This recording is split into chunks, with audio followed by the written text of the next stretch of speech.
If you're ready to start seeing meaningful growth in your title organization, you're going to love today's guests. I'm joined by Darryl and Raquell Turner of the Darryl Turner Corporation. They train and coach the title industry to win at sales. We're chatting about what it's like to work and grow your business with your significant other.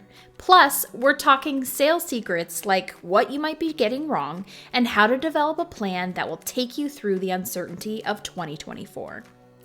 Before we get started, I want to let you know that Title Talks is a production of PropLogix.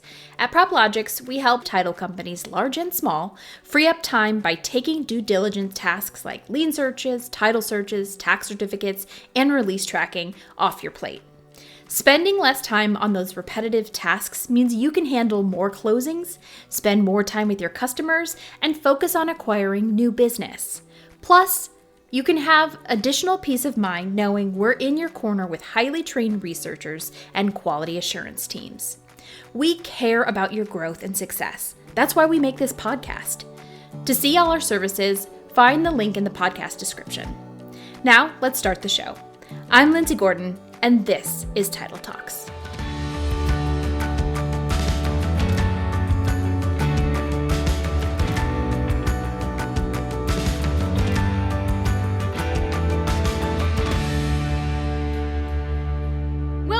Raquell and Darryl. I'm so excited to have you guys. Darryl back on the podcast, and this is Raquel's first time on the Title Talks podcast. So welcome to both of you. Thank you, Lindsay. So for anyone who doesn't know who both of you are, if you want to go ahead, we can start with Darryl. Introduce yourself. Let us know what it is that you do in the title industry, and then we'll let Raquell tell about herself. Certainly. My name is Darryl Turner, and I'm the CEO of the Darryl Turner Corporation. But what I do in the title industry is I help title companies grow their customer base, Lindsay. That's what we do as an organization. We do a lot of things, but at the end of the day, that's the one that matters most. Right. And I'm Raquell Turner. I am the president of the Darryl Turner Corporation. Awesome. So you guys are celebrating 30 years of your business. So tell us a little bit about like how it all started, like what was the evolution of the organization? So 1994, Lindsay, I quit the corporate world, and I love sales and I love sales management. And I got to the point that I was second in command of a pretty large national organization in another industry. So I started my own sales training company. And I was doing open seat seminars, and we're talking 30 years ago. And a title company showed up, and they liked my seminar and invited me to come and do a seminar for them, and then wanted to sign up on ongoing training. And guess what I had to do? I had to learn the title industry. That's what I had to do. Just like everybody else that gets in that doesn't know it at first, I dedicated 3 years of a deep dive on the sales side of it to make sure that I had everything down. And since then, we've built the systems, dynamically. We add to them every single month probably of what we're doing, and we're 1,400 title companies deep and how many companies we've worked with. So it's been a nice, fun road for the last 30 years. So Raquell, when did you come on? I came on in 2012. What is it like working together? What is it like? Everybody wants to know that question, Lindsay. And quite honestly, I think we're a little different. We're very blessed to work together. I don't hear that very often where a married couple can say that they're blessed to work together and they really enjoy that time and that dedicated focus. We have what we call a sickness. We have a real hard time shutting down and stepping away from what we're truly passionate about, and that's this company and the industry that we serve. So Raquell basically tells me every day, DT, as long as you remember who's in charge, we're going to be fine. Okay, that's not true. And it's her. I'm sure. She is the boss. Not true. I want to echo. I don't believe him for a second, Raquell. So I'm going to echo what Raquell said a minute ago. Most people can't work together. Most people they don't even want to. Really, I mean, a lot of married couples are like, "You go your way, I'm going my way. I'll see you at dinner." We love this, and we met in the business. So we both have a background from this industry, and we're very passionate about helping people and helping companies to grow. In fact, our joke is we have our executive staff meetings. Where are they, Raquel? Where do we have our executive staff meetings? Oh, these are the secrets. In the hot tub. In the hot tub. Now, we do want to tell everybody that we are the only two executives that were allowed to be at this meeting. We don't invite our whole executive team, but we talk about our clients all the time. We talk about how well they're doing, the different people that are working for the companies, how well they're growing, and the successes that they're having, and we really don't shut it off. And it is not because we feel like we have to do this; it's because we love it, and we just love helping. Occasionally, though, we have been in our executive staff meeting, and I've held up a hand like this. And Throwing me under the bus. what does that mean? 5 means I have to stop talking about work for 5 minutes. And you do it for just 5 minutes. And the truth is, Lindsay, she's never made it 5 minutes ever, and I have never made it 5 minutes. And it's really because we really do love what we're doing. But we also, I'll go a little bit deeper. We have an amazing marriage, and we have a great relationship outside of work, which that's a very limited time because most of the time we're working. But we're very kindred. We have the same priorities. We have the same passions. We have the same interest. Like we're expecting a major snowstorm this week. And what will we do, Raquel? We're going to go drive around, I'm just sure of it. That's what we'll do. We'll put it in four-wheel drive and drive around when everybody's hiding. We just love doing this kind Exploring. of stuff. Yeah. So, but I think working together for us is it's our life, and our business isn't our life. Our life is our life, and our business is part of it.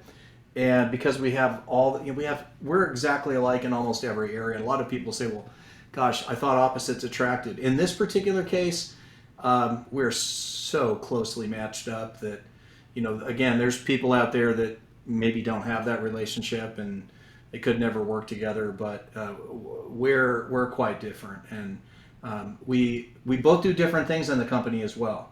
So when we go do events like we had one in San Francisco this last Monday, I'm pretty much the guy on the stage. Raquel will support all of that. And when it comes to the infrastructure of the company, she's way better than I am about keeping details straight. And, people look at me and say, gosh, you appear to be organized. And I'm like, well, I appear to hire people and surround myself with people that are really organized. And Raquel is very, very good at that. And so between us, we don't cross up in what we do.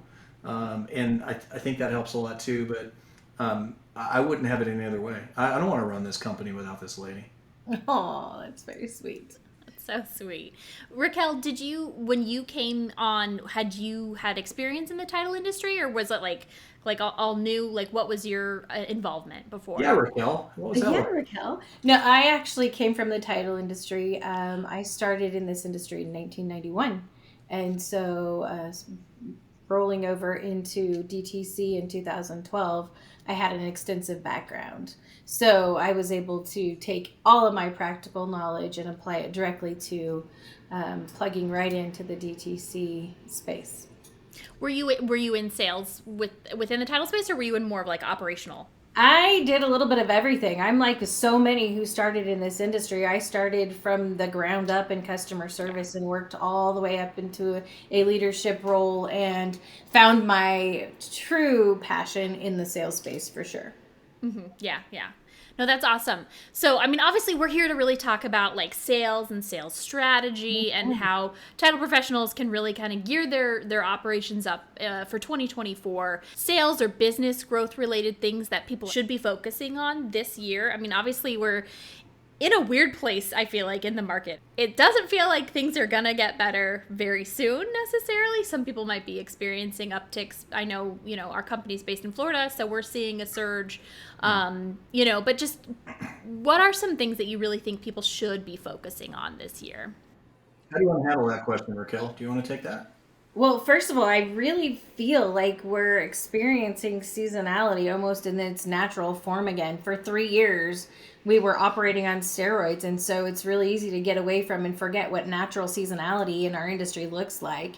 And so some of what we're seeing right now is very familiar to those who existed, I guess, pre-COVID. And we've just really forgotten how that feels and how to navigate it and what we should be constantly preparing for. So I think it's pretty normal. I think we're working our way back into a more traditional market.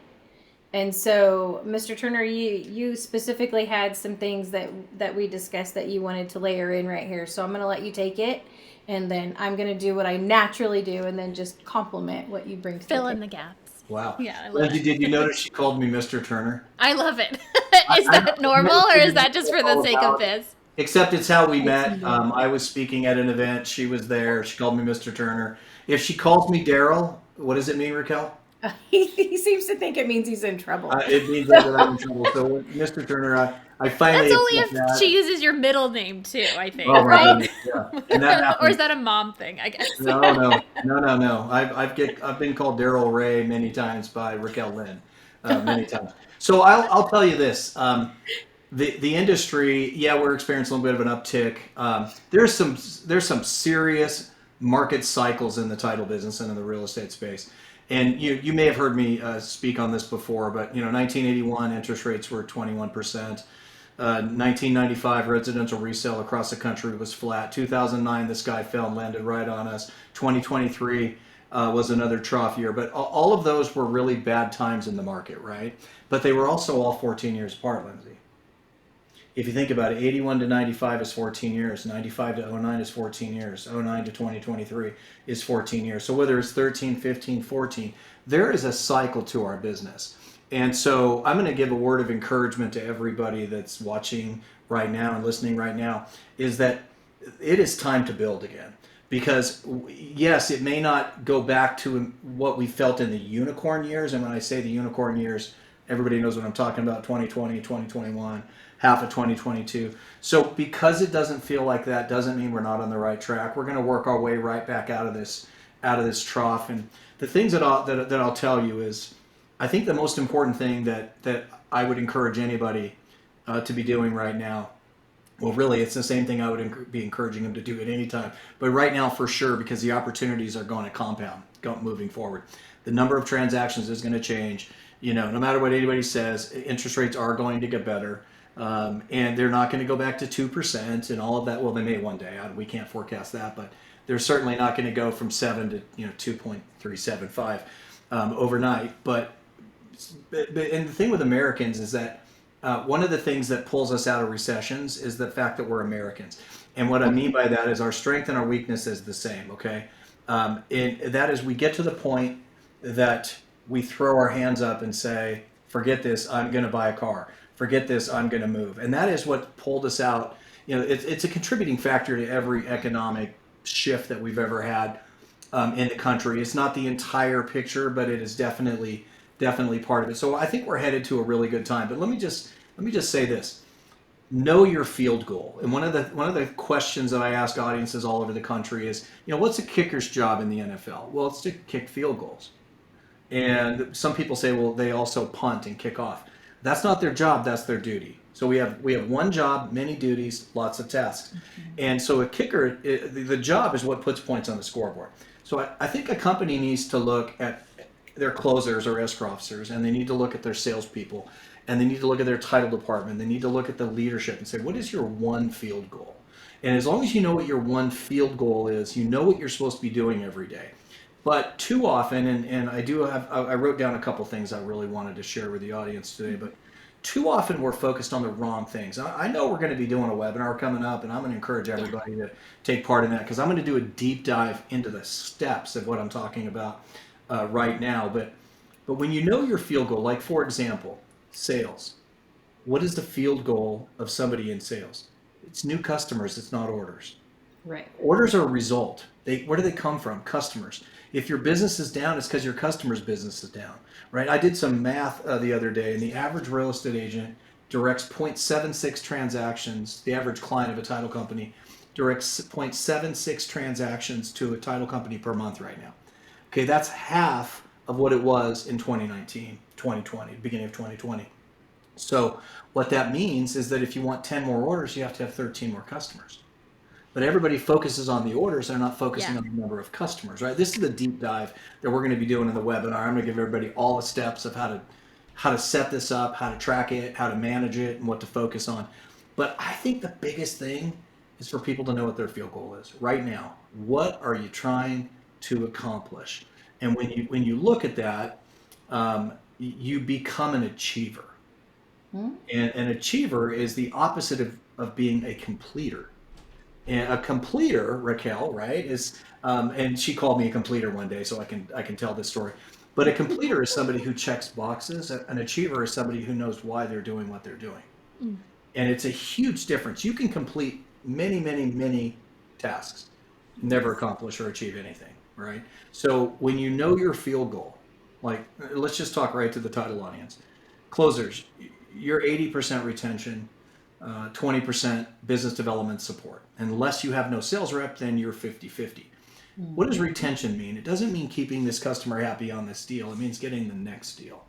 Okay, so your field goal isn't this deal. Your field goal is the next transaction from the same customer. Salespeople who are taking part as the audience today, your field goal is customer development, not chasing orders, converting customers. And when you really understand your field goal, I have some numbers for you in a little while based on your one of your upcoming questions that I already know. Let's just tell the audience we cheated. She sent us the question.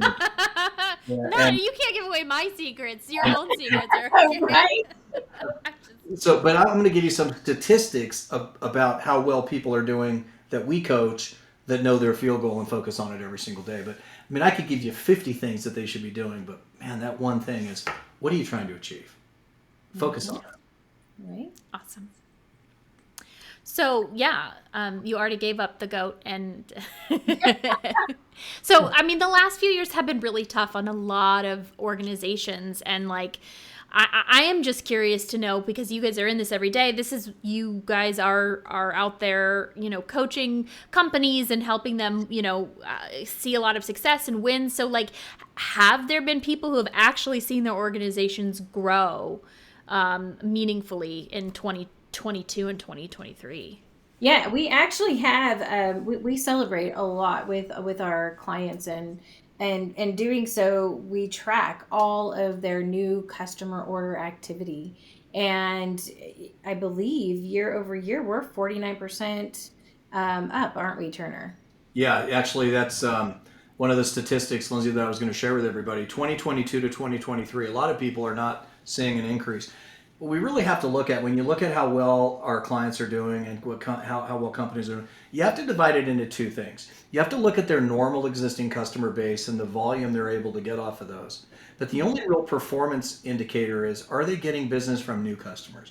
In other words, are they able to go out and get, let's just say, a real estate agent that uses company A, to start using them as company B, right? Because that's where the real performance comes in. Because over here, we can't change what the market's doing. The amount of business that any title company has today is a result of only two things: the current market we're sitting in and the number of active customers they have. That's it. There's no third thing, right? So we can't change the market, so we have to focus on increasing customer base and activity from new customers, which means it's a finite market. One company wins, one company loses. They're trading customers, right? We don't have to hide that fact. That's what it is. We measure every person that we coach. We measure their performance. We look at how many orders and new customers that they're converting each month. We can tell you that in the month of January, our clients performed 1,200% better than the industry average. 12. So for every one customer that an average title company got, our clients got 12. Wow, Okay.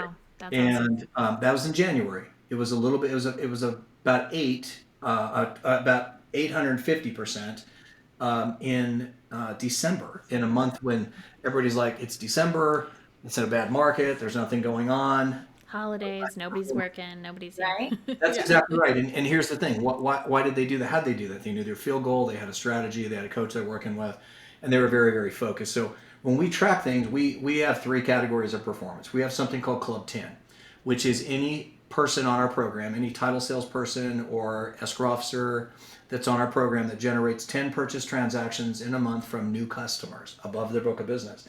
They make Club 10. You can look at that on our website. Go to darrylturner.com, click on results, I think, and you can see all what I'm going to talk about. Then we have pace setters, which are the top 10 reps or participants in the country for a quarter. And then we have winner circle, which is the top 5 for the year. Okay. And in 2022, the top 5 participants on our program generated 1,079 additional purchase transactions to their title company. Okay, that's a lot. That's all plus business. That's all above their book of business. But in 2023, the number was 1,609. And that's 49% up from 2022. So in a year when everybody's like, nobody's growing, what do we do? 49%. And why is that? We call it the performance gap. Okay. The performance gap is when the market softens. People that know what to do create a bigger gap between themselves and the people who don't know what to do. Right. So it gets easier to outperform your competition in a softer market. And that's part of where the 49% came in. I will also say this. We have 11 full-time coaches, and our coaches, we have the amazing coaching team. I'm not taking anything away from them. They help all of our clients perform at these levels. So, I mean, if somebody feels like it's a bad time and they're not growing, and how do they, in this market, They're victims of the market, or that's yeah. exactly what it is. Hey, I'm just going to say, go to darrylturner.com, click on the contact us form.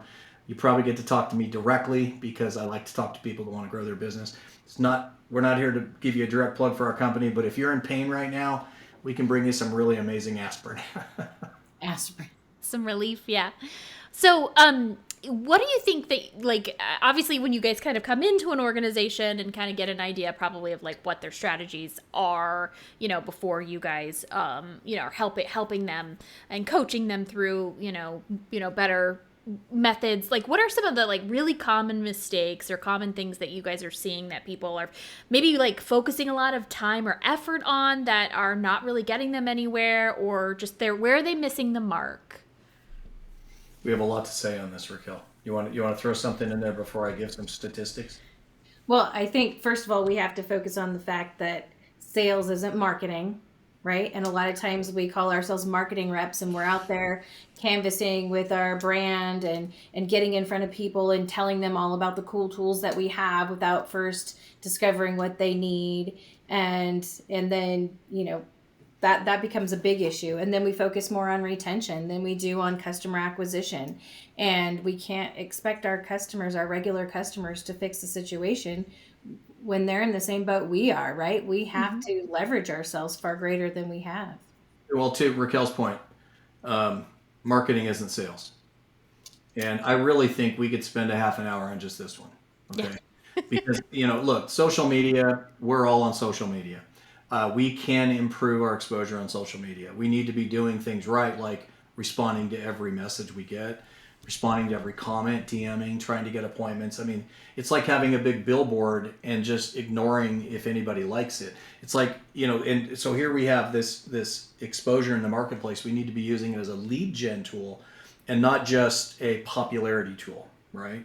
One of our people in our program, Bo Bullard, I'm just going to throw his name out there. He's a great young guy. He's one of our speakers at Title Sales Mastery last year. He basically said profitability over popularity is the key to social media. Profitability over popularity. And I think that if you look at what most people do on social media, it's all popularity. They're counting their likes. They're looking at people sharing their stuff. But yet, when I say, how much money did you make last year because of social media? Nobody can answer that question, which means it may or may not be working for them, right? Well, that's a form of marketing. But the industry doesn't necessarily see themselves as a sales industry in general, the title industry, but it is. Every industry is a sales industry. And it's amazing how much money a title company will spend to avoid selling. And I see it all the time. And they even call some of their people marketing reps. If you're watching right now or listening right now, stop doing that. The minute you call them marketing reps, you're telling them you don't need to be a sales rep. There's three things: advertising, marketing, and sales. Advertising gets people to see you, marketing gets people to know you, and sales gets people to do business with you. You could be amazing at marketing and never get a customer, because if everybody knows you, then you're good at marketing. Marketing is a lubricant for your sales process, and people lack the sales element of their business. I mean, these are some of the common things that we see. Obviously, know your field goal, but don't be caught up in thinking that your app is your answer. Okay, your app is created by the same company that everybody else's app is created by. Your desk calendars are not special. Okay. Donuts don't help people none of it. get None deals. Of it. None of it. I mean, we have never had an agent say, I use this company because of their desk calendar or because of their pens. Now, granted, don't get me wrong. If you don't have pens anymore, somebody's going to say, wait, what happened to the pens? I thought you were a I title know. company. Because we've taught them all this, right? But become good in sales. And I would tell you, most of the people that are in sales in the title business and go into sales have no training at all. Zero. They've never learned how to engage a prospect. They don't know what to ask. They don't know how to follow up. They don't ask for the order. Let me give you a couple of quick statistics. 77% of all salespeople in the business, or 77% of all their time is spent on non-sales related behaviors. A minimum of 77%. Like what kind of stuff? Can I ask? Like Sure. what other things fill their Oh, time? Ricky, Sure. you're opening a can of worms. He's so excited to talk about this. Well, how about this? Women's Council of Realtors. I just made the whole world mad. There's nothing wrong with going to a WCR meeting if you know why you're going. Yeah. And you're there to prospect. It's the way I look at a WCR meeting is, oh my goodness, this fine organization just put 50 of my prospects in the same room. And I'm going to go with the intent of getting appointments. But the way we get appointments, and maybe we'll do a little quick training thing here, the way we get appointments at an event is you can't corner people. That's too much. And what most people do is they're just passive. Like, I want to be on the committee. Okay, is that going to generate business for you? And how are you going to make sure that that does? I think I'm probably making people mad. But if I'm making you mad, then you're the one I'm talking to. You feel called out then, Yeah, right? yeah. But if you go and you just look at somebody, you're talking to them for a minute, like, hey, by the way, Lindsay, if I was to call you next week, would you take my call? What are you going to say? Sure. I'm done. I might say, give me your mobile number. I'll send you a text so you know it's me. Because the minute I send you a text, you only have to save it. I'll call you and it says probably Darryl Turner. Okay? Yeah. Because Yep. I would text you my name. So I'm done at the event. Now I've got 5 leads to follow up on when it's over, only because you said you would take my call. Now you're taking an event and turning it around into a potentially profitable situation. But look at all the things that steal a rep's time. The average salesperson in the title business prospects 24 minutes a day, not even intentionally, and mostly not with a plan. And they wonder why they're not winning in this market. They're not trying. I know I just said that, but this week I was in San Francisco and I told an audience that if you don't ask for the order on every sales call, you're not even trying.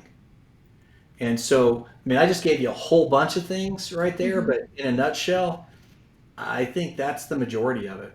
I think a lot of people think that anyone can just do sales, or like if you're a people person, you're just a salesperson. Make a case for the fact that there's like an art and a science and like proven strategies for sales. Yes. Raquel, I have a lot to say, but I'm going to let you say something now. I will tell you that a lot of people come into this industry thinking that PR is sales in this space. And it's absolutely the opposite, right? We cannot go into an event and not have an objective to be there. And so I think without giving away too much of what we actually coach to, and I don't know how comfortable you are with that, DT, so I'll let you do that, but there is a science behind it, and you can get in front of the right people at the right time and know what to say and how to execute and utilize discovery to be different in your marketplace. Yeah. You absolutely can. And it can be taught. It's a lot easier if that's kind of your natural bend, but absolutely can be taught. Mr. Turner? Well, it would be the same as saying you could be an amazing escrow officer on day one without any training. Right. It won't happen, right? So sales is an art. It's also a science. It does involve psychology, but it is a skill that can be developed, right? Yeah. So when we learn something, we should be practicing something. Like we have a principle called the law of 23-1. It comes from the NFL. That for each minute that a player plays in that week's game, they practice 23 minutes that week. For each play they ran that week in the game, they ran the play 23 times that week. It's a law of 23-1. So most people don't invest in learning, and then they don't practice. So that you can develop. I mean, you have to develop the skills behind it, like with discovery and the ability to present, the ability to properly ask for the order, the ability to handle objections. I say, like scripts, for example. I say the word script to an audience, and they all get sweaty palms. Like, what's he going to have me do? And they think I'm going to turn them into like the Dish Network guy that calls you at dinner time. And a script makes people nervous, but it shouldn't, because a script is nothing more than knowing what to say. And so the next time somebody says, I don't like scripts, I say to me, I don't like knowing what to say. And they go, well, that was dumb. And I go, Sounds right. irrational. Yeah. So the first script many of us learned, and you're young, way younger than me, Lindsay, so you didn't learn this script this way, but well, maybe you did, but I had a chalkboard when I was in school, okay? So I can relate to some of the people that are watching right now. But we had the alphabet above the chalkboard when I was in elementary school. That's the first script we learned. In fact, some of us learned it as a song. It's a script. Like, for example, if Raquel says, I love you, what do I say back? I love you too. That's a script. Now, by the way, people go, well, you don't mean it? No. Script doesn't mean it's not true. It means it's internalized. I don't pause and go, do I love her? Is this the right thing? Right time to say I love you too? Like if you're at a restaurant, sometimes the scripts are so deeply embedded we mess them up. If you're at a restaurant, you probably had this happen where a server says enjoy your meal and you're like, yeah, you too. And you're like, wait a minute, if you ever get to eat, maybe enjoy it. Boarding an airplane. It's so automatic, yeah. I boarded an airplane and I put my phone up on the thing and they're like, enjoy your flight. And I'm like, you too. And they start laughing because they get it all day long. So a script is nothing more than knowing what to say. For example, somebody says, I've got a great relationship with another title company. Of course you do. You should know what to say to that. When somebody says, I'm going to send you business, but they never do it, you should know what to say to that. If you've been calling on somebody for 7 months without your first title order from them, you should know what to say to that. And that's where scripting comes in. So most people got in this business because somebody looked at them and said they got a great personality and our customers would love them. Okay. And then they say, and they're good looking. So we should throw them out there because there's a lot of that goes on in this business, right? And none of that will make you a good salesperson. Training and the desire to grow and learn and practice and develop a skill will make you a good salesperson. And it isn't necessarily just training. I'm going to give a little plug for coaching. Training puts something into someone. Coaching draws it out. I know lots of highly trained broke salespeople. Okay. And they don't make their money because they're trained. They make their money because they're coached and they're developing constantly. So if you're watching this right now and you think, we just need to train our people, you need to hold their hand all along the way. If you can't, we will, but somebody needs to help them handle their issues they're dealing with and continually improve over time and to continually implement, right? It's not about how much information we know. It's about how much implementation we put forth. That's what makes all the difference for us. So hopefully that answers your question in about the longest possible way I could. No, I loved it. I think what you said was absolute gold. And like the thing about coaching too is it's like a measure of accountability. Yes. If you're the only one responsible for sales, or maybe you're one of a very small group of people responsible for sales at your organization, you probably will learn and know way more than the people who are running the company. And so it's like, it's nice to work with people who know this is their sphere and you can learn from, and have like that outside accountability partner.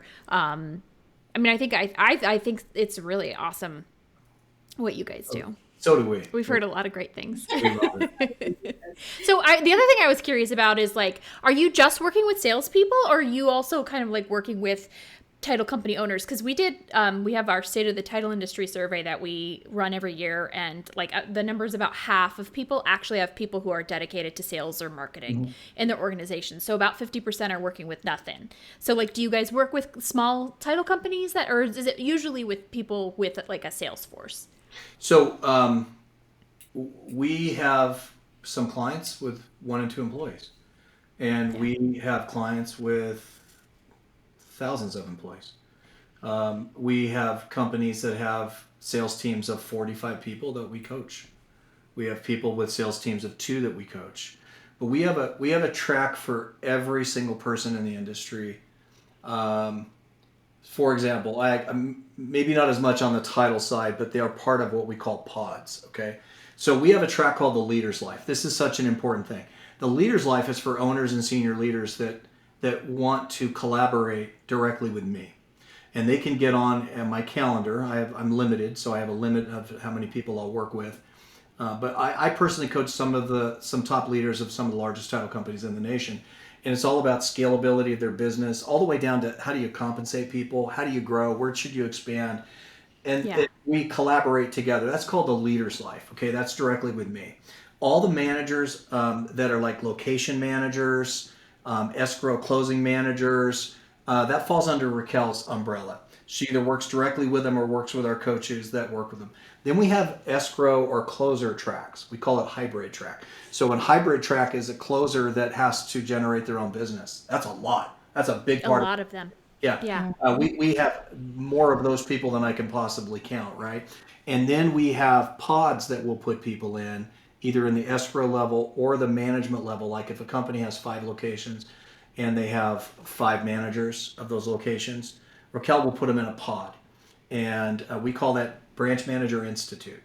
Most managers of locations were really good closers or escrow officers, and they kind of reach their ceiling in their career, and their company's like, we have to promote them somewhere, so they make them a manager. Now they're still actively closing, but they have management responsibilities. But let's be real, nobody ever taught them management.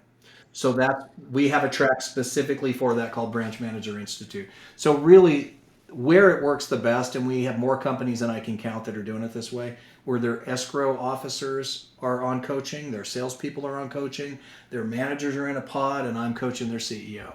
That is the perfect equation. Although some people just sign their salespeople up, some people just sign escrow officers up, or hybrids.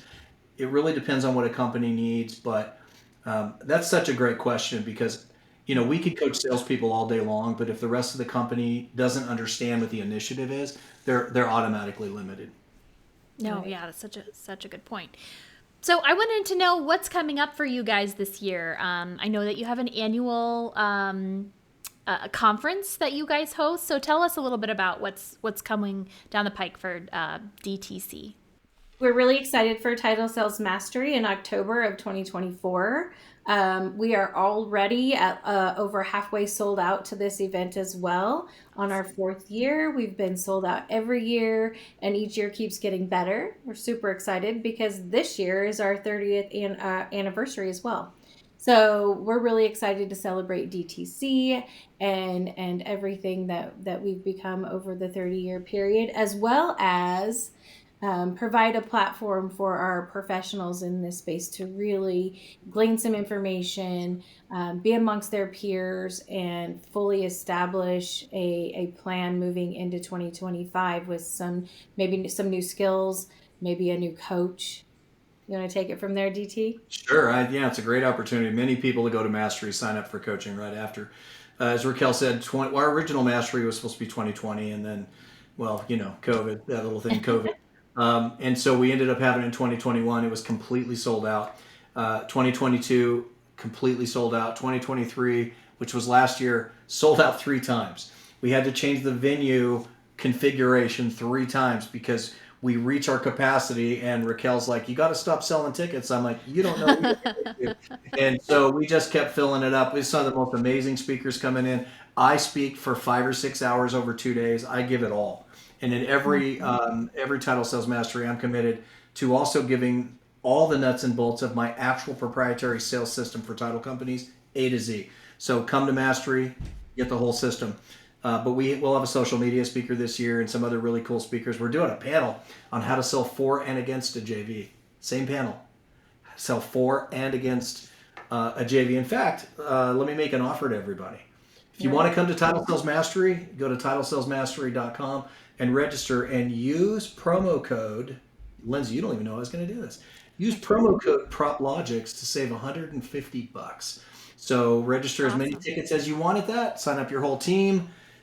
Take advantage of our room block. I think our rooms are like $85. I don't know how we negotiated that, but we're going to be in Reno, Nevada, October 23rd and 24th.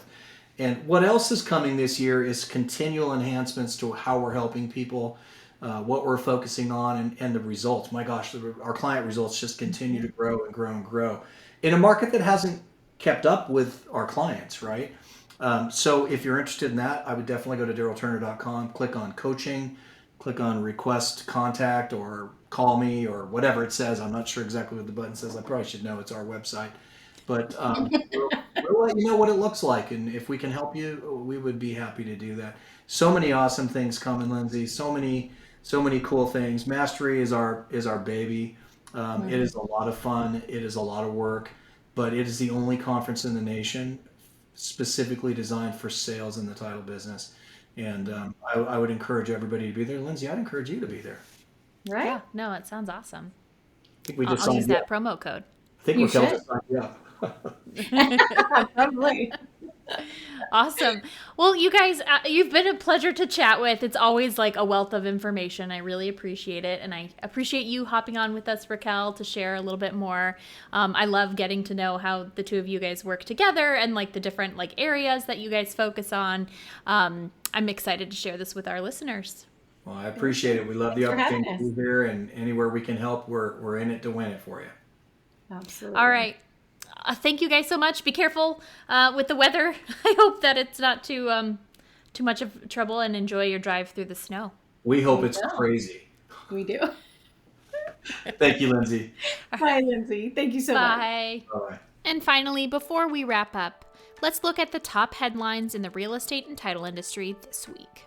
Thanks to more homes hitting the spring market, mortgage applications went up by 11% this week, despite high rates. However, demand is still 8% lower than it was at the same time last year.